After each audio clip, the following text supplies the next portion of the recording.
Attorney Respicio, kinasuhan ka na pero patuloy ka pa rin sa pagsigaw, pabor kay Sara Duterte.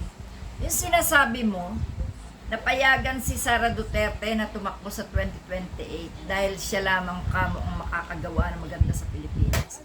Kilabutan ka. Dahil ang mga katulad ninyo, sama-sama kayo, na sumasampalataya sa isang katulad ni Sara Duterte o ng mga Duterte, kayo yung totoong magpapalubog sa bansang Pilipinas. Mahiya ka naman na mag-encourage, kung hinaharap mo na lang kaya yung mga kaso mo dyan. Ha? Ang dami mong kaso nga harapin. Ha? Tigil-tigilan nyo ang pang-brainwash sa taong bayan. Tigil-tigilan nyo ang pagsigaw ng kung ano-ano na pabor lamang para sa inyo. Kung matino ka na vice mayor ng iyong nasasakupan at kung matalino kang abogado, dapat inilalaan mo yan sa taong bayan at sa Pilipinas. Matakot ka sa Diyos dahil sobra na ang inyong mga pinagagagawa. Mga kasinungalingan, mga pagbubuyo, mga pang-i-encourage sa mali, Tantanan mo kami, ha? Hindi okay lang sanang magdadaldal ka kung hindi sa social media, Hindi namin nakikita. Kaso, linaw-linaw ng mga pinagsasabi mo. Mahiya ka naman.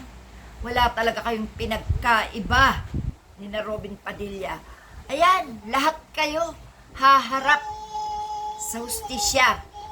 Gaya ng sinasabi nga na si Robin Padilla babawian na ng pardon. Ididemanda na ulit. Hindi kayo nag-aalala bakit? Sino ba pinagmamalaki nyo? Ang mga Duterte?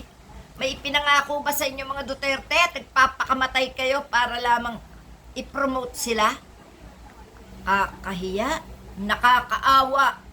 Grabe niya, lahat kayo na sumapi kay Duterte, nagpakahiya kayo sa mundo.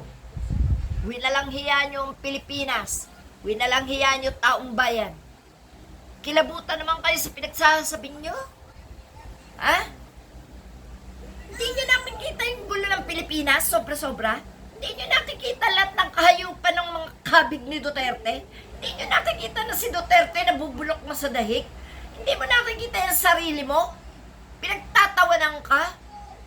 Ha? Minumura ka? Ang dami! Ha? Sino maniniwala sa'yo? Mahiya kayo, Ikaw, si Bondo, Si Robin Padilla, Si Cayetano, si Jinggoy Estrada. Ayun, si Jinggoy Estrada, harap na sa DOJ. Lahat halos kayong kabig ni Duterte na harap kayo sa malalaking kaso. Ha? Kayo? Paniniwalaan pa ng tao? Mahiya kayo.